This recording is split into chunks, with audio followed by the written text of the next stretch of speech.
আজ মহান বিজয় দিবস। বাঙালি জাতির হাজার বছরের অবিস্মরণীয় একটি গৌরবময় দিন আজ এই মহান বিজয় দিবস। সুপ্রিয় দর্শক, আপনাদের সবাইকে আমন্ত্রণ জানাচ্ছি এনটিভি নিয়মিত স্বাস্থ্য বিষয়ক আয়োজন স্বাস্থ্য প্রতিদিন এই অনুষ্ঠানে। আমি নুসরাত জাহান দীপা আজ আপনাদের সঙ্গে রয়েছি। দর্শক, এই মহান বিজয় দিবস উপলক্ষে আজ আমরা আমাদের এই স্বাস্থ্য প্রতিদিন অনুষ্ঠানে আমন্ত্রণ জানিয়েছি একজন বিশেষ অতিথিকে। আমরা আলোচনা শুরু করার পূর্বে পরিচিত হয়ে আমাদের সেই অতিথির সঙ্গে। অধ্যাপক ডাক্তার লতিফা শামসুদ্দিন 1945 সালে ঢাকা জেলায় জন্মগ্রহণ করেন। তিনি 1962 সালে ঢাকা মেডিকেল কলেজ থেকে এমবিবিএস ডিগ্রি অর্জন করেন। এরপর তিনি চিকিৎসা বিজ্ঞানে উচ্চতর এফসিপিএস ডিগ্রি লাভ করেন এবং সেই সাথে তিনি ছিলেন ওজিওসবির প্রাক্তন প্রেসিডেন্ট। ম্যাম, আপনাকে স্বাগত আমাদের আজকের অনুষ্ঠানে। ধন্যবাদ তোমাকে সবাই। আজ মহান বিজয় দিবস। আজ আমরা এই বিজয় দিবস সম্পর্কে আপনার কাছ থেকে অনেক গল্প শুনতে চাই। প্রথমে আপনার কাছে একটু জানবো, এই মহান বিজয় দিবসের এই সময়টাতে আপনার বয়স কেমন ছিল, তখন আপনি কি করছিলেন? আমি তখন মাত্র ঢাকা মেডিকেল কলেজ থেকে পাশ করে বগুড়া মোহাম্মদ আলী হাসপাতালে মেডিকেল অফিসার হিসেবে চাকরি করি। তখন আমার বয়স কত, 22-23। সেই সময়ের দিন তো অন্যরকম ছিল। সেই আনন্দ, উৎফুল্ল এবং কর্মক্ষমতা, কর্ম করার জন্য যে উদ্যোগ, সেটা অন্যরকম ছিল। বগুড়াতে ছিলাম। বগুড়া আমার শ্বশুরবাড়ি। বগুড়া আমার প্রথম পোস্টিং। আর আমাদের পোস্টিং এর সময় আমাদের কাউকে চাকরির জন্য যেতে হয়নি। ডাইরেক্টলি ডিজি অফিস থেকে একটা টেলিগ্রাফিক অর্ডার আসছে যে তুমি এখানে পোস্টেড। তো আমরা ওইভাবে চাকরিতে ঢুকে গেলাম। ঢুকে যেই সেই সময়টা এমন একটা সময়, তোমার কালক্ষেপ করার কোনো সময় নেই। চারিদিকে কেমন একটা ডামাডল বাজতে থাকলো। ডামাডলটা কিন্তু শুরু তখন থেকে হয়নি। যখন আমরা মেডিকেল কলেজে, তখন থেকে আমরা কেমন যেন একটা অস্থিরতা, একটা কিছু একটা অনুধাবন করতে পারছিলাম, কিন্তু আমরা জানি না যে কোথায় যাচ্ছি। তো ওই যে একটা অস্থিরতার মধ্যে আমরা পড়লাম, আস্তে আস্তে দেখলাম সেটা চলে গেল 16ই ডিসেম্বরে, যখন আমরা জয় করে ফেললাম সব। আর এর মাঝে যে সময়টা গেছে, সেটা দুর্বিষহ, কল্পনাতীত। ভাবতে পারিনি জীবনে কখনো এই সমস্ত দিনও মানুষের হয়। একজন মেয়ে হিসেবে ভীতি কাজ করছিল যে এই ধরনের একটা পরিস্থিতি কিভাবে মোকাবেলা করবেন। আমার তখন একটা মেয়ে, তার বয়স 6 মাস। আমি প্রথম পোস্টিং ছিল ফ্যামিলি প্ল্যানিং অফিস, পাবনা। তো ফ্যামিলি প্ল্যানিং এর অনেক যন্ত্রণা দেখে আই লিভ দ্যাট জব। আমি চলে আসলাম বগুড়া। আচ্ছা। তো বগুড়া দেখি আমাকে ডিজি ছিলেন, যেখান থেকে পোস্টিং হতো আমাদের, উনি প্রফেসর আসির উদ্দিন। উনি ছিলেন আমাদের সার্জারি প্রফেসর। তা somehow I very much known to Dhaka medical college. প্রত্যেকটা প্রফেসর আমার নাম জানতো। স্যার বলছেন যে লতিফা আছে বগুড়া, দাও পোস্টিং, কাজ হয়ে যাবে। কারণ নর্থ বেঙ্গলে কেউ আসতে চেত না। আচ্ছা। আর কোনো গাইনি তো দূরের কথা, কোনো মহিলা ডাক্তারই ছিল না। আর সেই আমলে MBBS doctor was very rare. তখন এলএমএফ ছিল আমাদের। তো ওনারা ছিলেন, কিন্তু they are not in government job. আচ্ছা। সেই জন্য খুঁজে খুঁজে আমাকেই বার করলো, আমি থাকলাম। সেখান থেকে শুরু হলো আমার জীবন। এই যে সাহসটুকু বা ইন্সপিরেশনটা, সেটা আপনি আসলে কোথা থেকে পেয়েছেন? আমার পরিবারে আমরা 10 ভাই বোন। তা আমরা একজন আমাদের ছোটবেলা মারা গেছে, আর 9 জনই আমরা মুক্তিযোদ্ধা। তো ওই যে একটা সময় সবাই ঝাঁপিয়ে পড়ছে যার যার জায়গাতে, আমরা কেউ কাকে জানি না। আমি বগুড়ায়, ওরা সব ছিল ঢাকায়। কিন্তু ঢাকা থেকে এরা কে কোন দিকে গেছে আমার জানা নাই। আমি বগুড়ায় কোথায় আছি কেউ জানে না।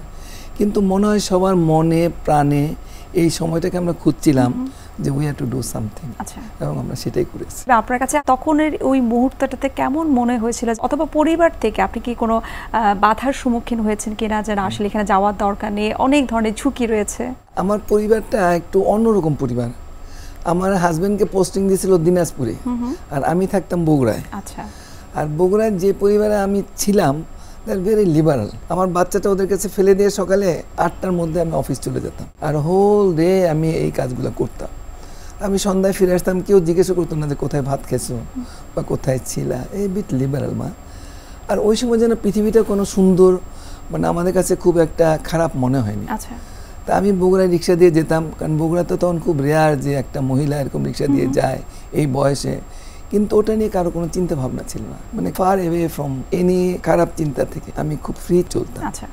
আরেকটা হলো কি, ওই সময় আমাদের কতগুলা একাত্মতা বোধ ছিল। যেখানে যেতাম, যার কাছে যেতাম, সে সেটাই দিত আমাদের। এটা একটা অদ্ভুত পাওয়া, কারণ আমি ঢাকা থেকে গেছি, আমি কখনো এরকম দেখিনি। আচ্ছা। কিন্তু গ্রামে গঞ্জে যে তোমাকে এত সবাই সাপোর্ট করবে, আর তুমি চাইলে যে সব পাবা, একতা বা আন্তরিকতাটা অনেক বেশি ছিল, অনেক বেশি। একজন চিকিৎসক হিসেবে এবং সেই সাথে একজন মুক্তিযোদ্ধা হিসেবে তখন যে যারা আসলে আহত হয়েছেন, তাদেরকে আসলে কিভাবে আপনি সেবাটা দিতে পেরেছেন? আমি খুব নোন ফিগার ছিলাম বগুড়ায়। কারণ ওখানে একটা আজিজুল হক কলেজ ছিল বগুড়ায়, তো প্রথম মারামারিটা ওইখানে হয়, তারপরে ছড়িয়ে গেল সারা দেশে। তো সবাই জানে এখানে একটা ভাবি আছে বা আপা আছে, লতিফা শামসুদ্দিন নাম, তোর কাছে গেলে আমরা সব সাপোর্ট পাবো। আরেকটা হলো কি, আমাদের একটা টিম ছিল। আচ্ছা, আমাদের একটা অনেক বড় সার্জন ছিলেন প্রফেসর পিবি রায়, তো রয় ছিলেন আমার সাথে, আর আমার সাথে একটা শাহানা সিস্টার ছিল। আমরা একটা টিম করলাম, কিন্তু ভয়ে তখন আমরা থরথর করে কাঁপছি। আমার বয়স 22-23, শাহানা ওরকম, স্যার হিন্দু মানুষ, পাশ করে আসছে বগুড়ায়, মানে একটা টিমটা একটু ভয়ে ভয় ছিল। তো আমরা সবসময় একত্রে থাকতাম, আর আমাদের কথা ছিল যে আমরা কখনো বাইরে যাব না, আমরা হসপিটালেই থাকবো। তো ওইভাবে যে কোনো প্রবলেম আসলে আমরা ঝাঁপিয়ে পড়তাম। আচ্ছা, আর ওরাও জানতো এখানে একবার পৌঁছতে পারলে ওদের মোটামুটি একটা সংস্থা হবে। আচ্ছা। এইভাবে আমাদের একটা আন্তরিকতা এবং একসাথে থাকার সমস্যা ছিল। আপনার অনেক ভিন্ন ভিন্ন রকমের অভিজ্ঞতা রয়েছে, তার মধ্যে থেকে ওখানকার সব থেকে খারাপ লাগা বা ভীতিকর কোনো একটা ঘটনার কথা যদি আমাদের সাথে একটু শেয়ার করতেন। ওই সময়টা পুরাটা একটা দুর্বিষহ সময় মা, আর ভীতিকর সময়। মানে সুখের সময় ওখানে আমি দেখিনি কখনো। 9টা মাস যুদ্ধ হয়েছে। আমি খুব সকালবেলা সাধারণত সেন্ট্রাল বগুড়া থেকে আরও ভিতরে যেতাম, ওইটা অনেক ভিতরে কতগুলো মহিলা থাকতো, ওদেরকে অর্গানাইজ করতাম যে কিভাবে আমরা কাজ করব, কি হবে না হবে। একদিন খুব সকালে আমি গেছি, ফেরার সময় রিক্সা, আমাদের তো কোনো আর বাহন ছিল না, রিক্সা করে ফিরছি।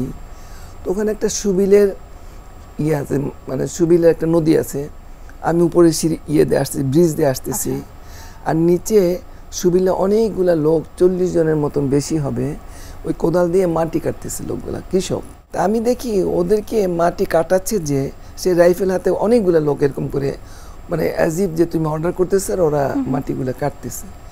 তো দেখতে দেখতে আমি একদম সুবিলের ব্রিজের উপরে উঠে ভয় পেয়ে গেলাম যে মিলিটারিও আছে, আবার আমাদের কৃষকরাও আছে, কি করতেছে ওরা। তা আমি ব্রিজটা পার হয়ে গিয়ে দেখি ওই যে মাটি কাটছিল যে কৃষকগুলা, হঠাৎ করে এত জোরে ফায়ারিং হলো যে 40 জন কৃষক সবাইকে মেরে ফেললো না ইয়ে বন্দুক দিয়ে, এবং সবাই পড়ে গেল। ওই মাটি যে কেটেছিল তার ভিতরে ওরা পড়ে গেল। এর চেয়ে প্যাথেটিক আর হতে পারে মা? আমি জাস্ট পার হয়ে 7 মাথার দিকে যাচ্ছি, ওই সময় সব এর চেয়ে মানে দুর্ভাগ্য মানুষের জীবনে, ওর হাতে মাটি কেটে ওকে ফেলে দিল। এবং এই ধরনের অভিজ্ঞতা থেকে যখন দেশ স্বাধীন হলো, সেই মুহূর্তটার কথা একটু শুনতে চাই আপনার কাছ থেকে। দেশ যেদিন স্বাধীন হয়েছে সেটা তো 16ই ডিসেম্বর, তার আগে একটু বলতে হবে। কারণ আর্মিদের যে ডাক্তার ছিল, আমি তো ডাক্তার মোহাম্মদ আলী হাসপাতালে, সারাক্ষণ এসে আমাদেরকে রাইট লেফট, এটা ঠিক নয়, এটা নাই, কোনো আইন মানবে না, ওটির ভিতরে মচমচ করে জুতো পায়েতে ঢুকে যাবে, যতই বলি তুমি এটা করতে পারো না, দে ওন্ট লিসেন এনিথিং। আচ্ছা, তো এরকম করতে করতে অনেক দিন পার হয়ে গেল। তো 16ই ডিসেম্বরের আগে তোমরা জানো কি, বেশ কিছুদিন ছিল ওগুলোকে বন্দি করে রাখছিলাম আমরা। তো ওদের অত্যাচার সইতে না পারে আমি একদিন গিয়ে দেখি যে ওদেরকে সবগুলোকে উপরতলায়, আমাদের দোতলা এটা ছিল, সবগুলোকে দোতলায় বন্দি করে রাখছে মানে আমাদের। তা আমার সাথে একটা অ্যানাস্থেটিস্ট ছিল ওই আর্মি, ওটাকে কিছুতেই কন্ট্রোল করতে পারতাম না। খুবই বলতো যে আমি তো anaesthetist, why I won't be in the ওটি। সব ওটির মধ্যে ঢুকবে, কাকে কি করতেছি, কার সাথে কি গল্প করতেছি সেগুলো বাইরে গিয়ে বলবে, পরে আমাদের সাথে একটা গন্ডগোল লাগাতে। আচ্ছা, তো এই গন্ডগোল আমি মেটাতে পারতাম না। তা আমাদের স্যার ছিলেন, সে এসে কেমনে কেমনে খুব মজার মজার গল্প করে ওটাকে মিটাই দিতেন। স্যার খুব ভালো ছিলেন। তো একদিন দেখি যে ওরা ভিতরে ঢুকছে, কিন্তু আমি তখন একটা মেয়ের বডিতে স্টিচ দিচ্ছি, ওকে যতই বলি তুমি বাইরে যাও, আর বাইরে যায় না। আসলে আমরা মেয়েটাকে কেমন করে মারলো, ওকে রেপ করে নিয়ে আসছে হসপিটালে, ব্লিডিং কী করে হচ্ছে এগুলো শুনতে চাচ্ছিলাম, কিন্তু ও বলতে দিবে না। আচ্ছা, এরকম বহু জায়গায় ঝামেলা করতো। তো যেদিন 16ই ডিসেম্বর আগে ওই সবগুলোকে বন্দি করলো আমাদের মুক্তিবাহিনীরা, বন্দি করে মোহাম্মদ আলী হাসপাতাল দোতলা রেখেছিলাম, বুঝছো, কারণ একতলায় রাখলে তোর ভাগবে বা কী করবে। তা আমি গেছি দেখতে, হাই রে ওদের কান্না আর চিৎকার, মানে বন্দি হলে যে কেমন লাগে। ওরা তো জানে যে ওদেরকে সব আমরা মেরে ফেলবো। পাকিস্তান আর্মিরা তখন ভয়ে কাঁপতেছে, বগুড়া শহরে ওদেরকে বন্দি করে রাখছি মোহাম্মদ আলী হাসপাতালে। তারপর যেদিন 16ই ডিসেম্বর, সেদিন আমার আনন্দ দেখে কে যে এইবার ওদের দেখে নেব না কী করে। তো আমি একমাত্র মহিলা বগুড়া হসপিটালে যাচ্ছি রিক্সা করে 16ই ডিসেম্বর সকালবেলা। তা আমি আমার হাজব্যান্ড বলছে আমি যাবই, ওটা ছিল আলতাফুন্নেসা মাঠ বলে একটা মাঠ, ওইখানে ওদেরকে লাইন করে দাঁড় করাইছে। তা আমি ওদেরকে দেখবো, তার face I want to see. এখানে এত জ্বালাইছে, আমি তো এখনও বেঁচে আছি, লেট মি সি। তো ওখানে গিয়ে দেখি লাইন করে সব দাঁড়িয়ে আছে। তা তা আমি এরকম করে দেখতেছি যে আমার সাথে জ্বালাইছে কে কে, অনেক তো আর্মি, ডাক্তারগুলো তো আমার সাথে লিঙ্ক ছিল। দেখি কি এক একটা দাড়ি গজায় এত বড় হয়েছে, আর এক একটা কেঁদে অস্থির হয়ে গেছে, মানে এখন ঘুঘু তুমি ফাঁদ দেখেছি ওই অবস্থা দাঁড়াইছে। তো ওদেরকে সব দেখলাম। তখন ডিসি সাহেব বলছেন যে বহু সাহসী মহিলা দেখছি, এইটার মতন সাহসী দেখি তুমি কি করে আসলা রিক্সা দিয়ে, কারণ এখন তো যদি ফায়ারিং হচ্ছে, ক্রস ফায়ারের। ওই সময়টা আমার ওগুলো কিছুই মনে হয়নি, খালি মনে হয়েছে এগুলোকে আমি দেখবো যে এত জ্বালাইছো, আজকে কেমন হয় তোমার। ম্যাম, আপনার কাছে আরও শুনতে চাই এই মুক্তিযুদ্ধকালীন সময়টাতে আসলে আর কি কি অভিজ্ঞতা আপনার হয়েছে, কি কি ঘটনা আপনি আসলে নিজের চোখে আপনি দেখেছেন? আমি নিজে দেখেছি এবং নিজে হ্যান্ডেল করেছি, এটা খুব রেয়ার, কারণ আমি তখন বগুড়ায় ছিলাম অল এলং। আর যুদ্ধ তো যুদ্ধ, ওই সময় তো শুধু দৌড়াদৌড়ি, মুক্তিযোদ্ধারা মার খাচ্ছে, তাদেরকে ওরা চাচ্ছে শেল্টার আমরা দিচ্ছি, কিন্তু এরা টেনে নিয়ে যাচ্ছে। ওই সময়টাতে কি করে ওদের রক্ষা করব? আবার আমাদের কতগুলো দোষও ছিল না যে পাকিস্তানিপন্থী, ওগুলো এসে সারাদিনই দেখতো যে কে কে ভর্তি হয়েছে, কখন ছুটি হচ্ছে, এটাকে এখন নিয়ে আবার কখন আর্মিদের কাছে দেবে, পাক আর্মিদের কাছে। আমরা চাচ্ছিলাম যে একটু দেরি করো, 3 মাস থাকুক, 3 মাস পরে ছাড়লেও তো একটু সময় সে পাবে, সে হেঁটে যেতে পারবে, কিন্তু ওরা তা দিবে না। মানে এরকম একটা সারাক্ষণ অস্থিরতা। তা আমি এবং আমার পুরা মানে অ্যাজ এ হোল পুরা বগুড়া হসপিটাল ছিল, আমরা সবাই মুক্তিযুদ্ধের পক্ষে ছিলাম, কিন্তু কিছু কিছু লোক তো থাকি যারা নাকি দোষর থাকে। তো ওদের অত্যাচারটা খুব কঠিন ছিল আমাদের জন্য। তারপরে যখন যুদ্ধ হয়ে গেল, তো আনন্দ না, আমরা 16 ডিসেম্বরের আনন্দ, আমার 9 ভাই বোন সব মুক্তিযুদ্ধ করে ঢাকায় পিস, আমার বাড়ি ঢাকা বংশালে, আমি বংশালিয়া। তা আমি চাচ্ছি যে ওদের সাথে দেখা করবো, আমি একা বগুড়ায়, ওরা জানি না আমি বেঁচে আছি কি মরে গেছি, কোনো কানেকশন তো নাই, টেলিফোন ছিল না। তো আমি ঢাকায় এসে আমার ভাই মুক্তিযোদ্ধা মাসুদ ঢাকা নর্থ ফ্রি করেছে, মাসুদ বাহিনী, ওরা আমার মায়ের কাছে আসছে, আমার বাড়ি বংশাল। তো ওদেরকে আমার বোনরা কি খাওয়াবে, আমরা কিন্তু খুব ওয়েল টু ডু ছিলাম না, আমাদের খাবার চালও আমাদের ওরকমই ছিল। তো 20 কেজি চাল, আতপ চাল ভিজাইয়া আমার 2 বোন এরকম করে আটা করছে, জানো কিনা আটা কুটতে এরকম করে, কাহেল স্ট্যাট বলি আমরা, কুটে ওদেরকে পিঠা বানায় খাওয়াচ্ছে। কারণ আমরা কি দিয়ে মুক্তিযুদ্ধে আপ্যায়ন করব, ওরকম তো পয়সা আমাদের নাই, কিন্তু আত্মাটা তো আছে, আর ভাই আসছে বন্ধু বান্ধব নিয়ে। তো লাইক দ্যাট আমি তখন গিয়ে বংশাল উঠলাম, বসে আমি আনন্দ ভাগাভাগি করে দাঁড়ায় আছি। তো হঠাৎ দেখি বগুড়া থেকে আমার আবার টেলিগ্রাফ আসছে, বগুড়া ডিসি সাহেব বলছেন কাম সার। তো ওনার বক্তব্য তো অবধারিত, এটা তো আর কোনো দ্বিতীয় কথা নাই। তা আমি ভাবছি এখন কী করি। দেন আমার হাজব্যান্ড ছিলেন ডিস্ট্রিক্ট টেকনিক্যাল অফিসার, উনি বলছেন না তোমাকে যেতে হবে, এইখানে মানে এটা তুমি অ্যাভয়েড করতে পারো না। তো আমি চলে গেলাম বগুড়ায়। তো বগুড়ায় গিয়ে দেখি এলাহি কারবার, ওইখানে আমি একমাত্র মহিলা ডাক্তার ছিলাম তো, আর ডিসি সাহেব আমার উপর খুব বিশ্বাস করতেন। তো ওনাকে ঘিরে আছে অনেক লোক বগুড়ায়, আমি তাদের চিনি না মা। তো এত লোক অ্যান্ড হিউম্যান ক্রাই, ওনাকে বলতেছেন আপনারা তো ভালো আছেন, আপনারা তো দেশ স্বাধীন করেছেন, আপনারা তো আনন্দ করছেন, কিন্তু আমাদের তো ওনাদের বক্তব্যটাকে আমি তো জানি না। তো ডিসি সাহেব বলছেন হ্যাঁ শুনবো। তো আমাকে বলছে আপা বসেন একটু। তো তখন দেখি আসলে এই 9 মাসে যে মহিলার উপর কি অত্যাচার হয়েছে আমি তো তা জানি না। তো ওইখানে ওই কতগুলা পাড়া আছে আমাদের, ওই পাড়াগুলাতে আর পাকিস্তান আর্মিরা যে খুব অত্যাচার করতো। তার মধ্যে রংপুরে ছিল আমাদের ক্যান্টনমেন্ট, মেইনলি নর্থ বেঙ্গলের, আর Bogura on the way next to Bogura. তো ওই ক্যান্টনমেন্ট থেকে পুরা গ্রুপ আসতো, বগুড়া, রাজশাহী, হাবিজাবি সমস্ত জায়গায় ওরা কাজ করতো, অল দ্য পিপল ফ্রম পাক আর্মি। তো বগুড়ায় আসার থেকে মানে রংপুর থেকে বগুড়া আসার একটা চওড়া রাস্তা আছে, একই রোড। তো ওই চওড়া রাস্তার হাতের ডান দিকে আর বাম দিকে বাড়িঘর আছে না, তো বাম দিকে পরে কালীতলা হাট বলে একটা হাটের উপর দিয়ে রাস্তা, আর ডান দিকে হলো ওদের একটা পাড়া, ওই পাড়াতে হিন্দু পাড়া। তো খুব সকালে যখন 5টা বা আরও আর্লি মর্নিংয়ে হিন্দু মেয়েরা ওই গোসল করে ওই ইয়েতে পাড়াতে যেত। কালীতলা হাটে একটা কালী মন্দির আছে, এখন আছে মন্দিরটা, খুব সুন্দর, আর একটা বিরাট বড় বট গাছ আছে। তো ওইখানে মন্দিরে ওরা গোসল করে পূজা করতো, আর মন্দিরটা রিয়েলি সুন্দর। তো ওই পূজা করে ওরা ওদের বাড়ির রাস্তার ওই পারে ওরা চলে যেত, ওরা ঘরের কাজ কাম করতো। কিন্তু এই আর্মিগুলা শয়তান, ওই রংপুর থেকে আসতে ঠিক ওই ডান দিকে থেমে ওই মেয়েগুলার উপর অত্যাচার করে তারপর বগুড়া ঢুকতো। তা এগুলো তো আমাদের জানা নাই। তো এই 9 মাস ওদের আত্মীয় স্বজন পাড়ার তাদেরকে লুকিয়ে ছাপিয়ে রেখেছে, কিন্তু after that there is a period যখন নাকি তোমার pregnancy is coming to the forward এবং মানুষ বুঝতে পারছে যে ও প্রেগনেন্ট বা বাচ্চা আছে পেটে, তখন ওই পাড়ায় ওদের থাকা, ওই মান সম্মান রাখা, এটা একটা অদ্ভুত জিনিস। ইতিমধ্যে দেশ স্বাধীন হয়েছে, কাজে ওরা আমাদের শরণাপন্ন হয়েছে বা ডিসিশন। তখন আমরা দেখলাম যে এতে একটা কিছু করতে হবে, বিকজ এটা তো একটা সোশ্যাল, এতদিনে আমি বুঝি একটা সোশ্যাল প্রবলেম, কিন্তু তখন আমার মনে হচ্ছিল যে আমি বুঝতে পারিনি কী করবো। তা আমাদের একটা সোসাইটি আছে, ওই সোসাইটির নাম OGS, obstetrics and gynaecological society of Bangladesh. এবং ওই সোসাইটিটা আমরা তখনই গঠন করি, ঢাকাতে আমি প্রায় আসতাম, কারণ আমি ঢাকা মেডিকেল স্টুডেন্ট। আমি লিঙ্ক উইথ প্রফেসর ফিরোজা বেগম, আমাদের তখন ছিলেন BMA প্রেসিডেন্ট ছিলেন, ম্যাডাম খুব ডাইনামিক। তো কিছু হলেই কেমন জানি খুব ফ্রি ফিল করতাম, আর ম্যাডাম শুনতেন এবং সলিউশন দিতেন। তো বলতাম, ম্যাডাম আজকে এটা হয়েছে, আমি কি করব, এটা হয়েছে, এটা হয়েছে। শুনতে শুনতে ম্যাডাম বল, তুমি এখন যাও তো, আমি দেখি কি করা যায়, কারণ আমি অস্থির, আমি কার কাছে বলবো এই কথা।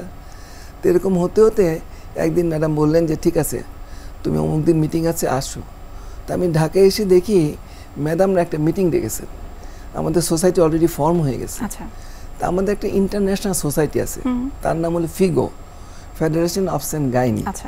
তো ম্যাডামরা যখন কি ইউকেতে যান, তখন MRCG ডিগ্রি করে আবার যার দেশে এখন ওই ডিগ্রি নিয়ে আমাদের দেশে নিয়ে এসছেন, কাজে that part is very much known to this people. তো ম্যাডামরা তখন করলেন কি, FIGOর শরণাপন্ন হলেন, যে ইন্টারন্যাশনাল তো ব্যাপারটা তো আমরা একা পারবো না। তো FIGO তখন বললো যে তোমাদের কিছু করতে হবে এবং হাউ টু ডু ইট। তখন FIGO আর আমাদের মিত্র শক্তি ছিল অনেক, তো সমস্ত গাইনোকোলজিস্ট একসাথে হলো, ঢাকায় মিটিং হলো, সেই মিটিংয়ে আমি ছিলাম। তখন ওরা বলছে যে আরে সব যুদ্ধের পরে তো মেয়েদের এই অবস্থায় হয়, ভিকটিম হলো বেবিজ অ্যান্ড ওমেন। তো তখন আমরা যার যার বাড়ি ফিরে আসলাম, আর ম্যাডামরা তখন FIGOর সাথে যোগাযোগ করলেন, করার পরে আমাকে বললেন, লতিফা তোমাকে আসতে হবে না, তুমি বগুড়ায় থাকো, 2 দিন পরে যাই। তো আমি ছিলাম বগুড়ায়, আর বগুড়া একটা জায়গা আমাদের ডিসি সাহেব দিয়েছিলেন আমাকে, কেন যেন ওরা আমাকে খুব মানে বিশ্বাস করতেন যে এই মহিলা কোনো ঝামেলা করবে না। এবং সেই সাথে আপনার সাহসিকতার জন্য মনে হয় আপনাকে অনেক অনেক বেশি দায়িত্বও তারা দিয়েছেন। অনেক, আমি মাত্র বেশ পাশের একটা মেয়ে, কালীতলা হাটে বিরাট একটা জায়গা দিছে, 3 তলা একটা বাড়ি দিছে, বল তোমার যা লাগে করো। ওই 3 তলা বাড়ির নিচতলায় আমরা বানিয়েছিলাম অফিস, 2 তলা আর 3 তলায় ওই মহিলাগুলোকে নিয়ে আসলেন ওনারা, ওদের বাপ ভাই ওরা এসে ভর্তি করে দিয়ে গেল, কার নাম কি ঠিকানা কি ইত্যাদি লিখে 2 তলায় 3 তলায় রাখলাম। কিন্তু তারপরে তখন আমাদের ম্যাডামরা বললো যে তোমরা যাও, দেখি আমরা কি করতে পারি। তো একদিন আমি হসপিটালে কাজ করতেছি, ইতিমধ্যে বোধহয় স্যারদের কাছে বা ডিসি সাহেবের কাছে টেলিফোন আসছে, আমাদের টেলিফোন ছিল না, আই হ্যাড নো আইডিয়া। তা আমাকে বললো তুমি কিন্তু 24 ঘন্টা থাকবা, আজকে কাজ আছে। তা আমি আসলাম, তো এসে দেখি আমাদের স্যার ছিলেন, 4টা টেবিল আমার ওটিতে পেতে রেখেছেন স্যার। তো বলছে তুমি এখানে থাকো, আমাকে ধমকি দিত সবাই, কেন আমি তো এদিক যাই ওদিক যাই এরকম। তো হঠাৎ স্যার বলছেন যে উপরে যাও, ছাদে যাও। তা আমি সিঁড়িতে, ছাদও তো না পুরা হয়নি, উঠতে উঠতে গেলাম, গিয়ে দেখে একটা হেলিকপ্টার আনছে আমার সামনে। আমি তো হেলিকপ্টার নামবে কল্পনাই করিনি, একদম ঘুরতে ঘুরতে ঘুরতে একটা হেলিকপ্টার, তখন প্রায় হেলিকপ্টার নামতো কিন্তু। তো নেমে ছাদের উপর নামলো, তো দেখি যে হেলিকপ্টার থেকে একটা লোক নামছে, সে লম্বা মোটা ফর্সা, ওই যে হেলিকপ্টারে যে ঢোকার ওখান দিয়ে বেরোতে পারে না। তো যাই হোক, উনি বুঝতে পারলাম যে একটা গাইনোকোলজিস্ট আমাকে হেল্প করতে আসছে। তো ওনাকে নিয়ে নিচে নামলাম। ইতিমধ্যে আমার স্যার আমাকে আগে বলছিলাম তোমার সব রুগী তুমি নিয়ে আসবা সকালে, ওরাও আনিয়ে রেখেছে, ডিসি সাহেব আনাছেন। তো আমাদের 2টা ওটি ছিল, একটা সেফটি কোটি আর একটা আসেফটি কোটি। তো সেফটি কোটি রাখলাম, উনি আসার সাথে সাথে ওনাকে নিয়ে আসলেন। তো ওই ভদ্রলোকের পিছনে একটা ছিল, ব্যাগ ছিল, বুঝছো, সেই ব্যাগটা যে তোমরা এখন ল্যাপটপ নাও না, ওই ধরনের একটা ব্যাগ, আমি তো তখন ল্যাপটপও চিনি না। তো উনি এসে করলেন কি, আমাদের ওটির মধ্যে ঢুকে টেবিলের উপর ব্যাগটা রেখে দিলেন, আর আমার 4টা টেবিলে 4টা পেশেন্ট আমরা শোয়ালাম। তো উনি ওর ভিতর থেকে এরকম কতগুলা পলিথিনের ব্যাগের মতো প্লাস্টিকের মতন একটা ভিতরে গোল গোল এরকম পেঁচানো পেঁচানো কতগুলা জিনিস বের করলেন, শোলার মতন। তো বের করে ওটা স্টেরাইল, কিন্তু উনি কিন্তু ওটিতে আমরা যে ড্রেস পরি সেই ড্রেসই পরছেন। তো উনি এসে পেশেন্টগুলোতে আমরা লিথোটমি পজিশনে রাখলাম। তো ভিতরে ইউটেরাসের সার্ভিক্স দিয়ে ওই এগুলো শোলাগুলো ঢুকাই দিলেন একটা একটা করে। আচ্ছা, আমি তো বুঝতে পারিনি যে এত বড় মানে পেঁচানো জিনিসটা ঢুকে যাবে, ইট ওয়াজ লাইক দ্যাট। তো উনি ওটাকে দিয়ে পরের টেবিলে গেলেন, তারপর টেবিলে খুব কুইকলি 4টা টেবিল করে এরকম 60 জন মহিলাকে আমরা টেবিলে তুললাম। উনি সকাল থেকে এসে সন্ধ্যা পর্যন্ত সবগুলো মহিলার পেটে এগুলো ঢুকাই দিয়ে কিছু খেলেন না। আমার খুবই খারাপ লাগছিল। তো ওদের যে খেতে হয় না বা খাবে না এটা তো আমি বুঝি নাই। তো উনি বললেন যে আমি এখন যাব। তো আবার হেলিকপ্টারে করে উনি চলে গেলেন, সেই রাতে উনি থাকলেন না। আচ্ছা, হি ওয়াজ ফ্রম ফিগো। তো ফিগো থেকে ওনাকে পাঠিয়েছিল আমাকে হেল্প করতে বগুড়াতে। এবং এই 60 জন মহিলা উনি যখন ওটা ল্যামিনেটেড টেন্ট, মানে একটু পরে শোলাগুলো খুলে যাবে, আচ্ছা, আর ওই জরায়ের মুখটা খুলে যাবে, বাচ্চাটা ডেলিভারি হবে। That is the procedure. তো এখন আমি বুঝতে পারি, তখন তো বুঝি নাই। তো উনি চলে গেলেন, বললো যে তুমি কিন্তু খবরদার হসপিটাল ছাড়বা না। তো ছাড়া তো দূরের কথা, এমনি ভয়ে কাঁপতেছি আমি, যেগুলো কি ঢুকালো। তো পরদিন থেকে দেখি আস্তে আস্তে ব্যথা ওঠা শুরু করছে, মানে প্রেগনেন্সি প্রসেসটা শুরু হয়ে গেল। শো দেখা গেল, পেইন হলো, ধীরে ধীরে ডাইলেট করলো, বাচ্চা হবে। তো তখন আমি ভাবলাম এই বাচ্চাগুলো আমি রাখবো কোথায়, এখন আমি কি করব। তো আমি ইকুইপড হয়ে দাঁড়িয়েছি, ডেলিভারি করাবো, বাচ্চা তো হচ্ছে। তো কিছু ম্যাচিওর, কিছু প্রিম্যাচিওর, কিছু অ্যাবর্শন, বিভিন্ন লেভেলের। তো যেগুলো ম্যাচিওর সেগুলো আগে আসলো। তো সেগুলোকে আমি র্যাপ আপ করে একটা ট্রেতে করে নিচ্ছি। এই যে ম্যাম, আপনি নিজের চোখে এত তিক্ত কিছু অভিজ্ঞতা, খুব খারাপ লাগার মতো কিছু অভিজ্ঞতার সম্মুখীন আপনি হয়েছেন, কিছু ঘটনা আপনি দেখেছেন। এখন আপনার কাছে একটু জানতে চাই, দেশ স্বাধীন হয়েছে, আপনার অভিজ্ঞতা কেমন? আমার খুব খারাপ লাগে সেই দিনগুলো মনে করলে। আমি অনেক কাজ করেছি, অনেক মহিলার জীবন হয়তো বাঁচিয়েছি। ওই বাচ্চাগুলোকে আমি পাঠিয়ে দিয়েছি বিভিন্ন দেশে। আজকে ওরা কোথায় আছে আমি জানি না, ওরা কত বড় হয়েছে তাও জানি না, কিন্তু আমার খুব মনে পড়ে ওই দিন, আমি ভুলতে পারি না। মা ওরা চলে গেলে পরে ওই মাগুলার যে কষ্ট তোমাকে বোঝাতে পারবো না। ওদেরকে আবার ওই চিন্তাটা নিয়ে গেলাম। কয়দিন পরে গিয়ে দেখি কেউ চুল ছিঁড়ছে, কেউ থুতু ফেলতেছে, কেউ চিৎকার করে বকা দিচ্ছে। আশা করি তারা সবাই খুব ভালো আছে। আমরা অনুষ্ঠানে একেবারে শেষ পর্যায়ে চলে এসেছি। আমরা অত্যন্ত সম্মানিত এবং আপনাকে ধন্যবাদ জানাচ্ছি, আমাদের এই অনুষ্ঠানে এত ব্যস্ততার মাঝেও আপনি সময় দিয়েছেন। শুভকামনা রইল এনটিভির পক্ষ থেকে। ধন্যবাদ তোমাদের।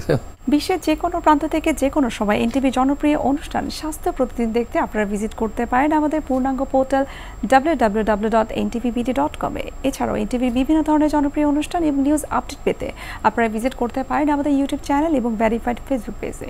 সুপ্রিয় দর্শক, আজ এখানে শেষ করতে হচ্ছে। দেখা হবে আবারও আপনাদের সঙ্গে। সে পর্যন্ত আপনারা সবাই ভালো থাকুন, সুস্থ থাকুন এবং সব সময় এনটিভির সঙ্গে থাকুন।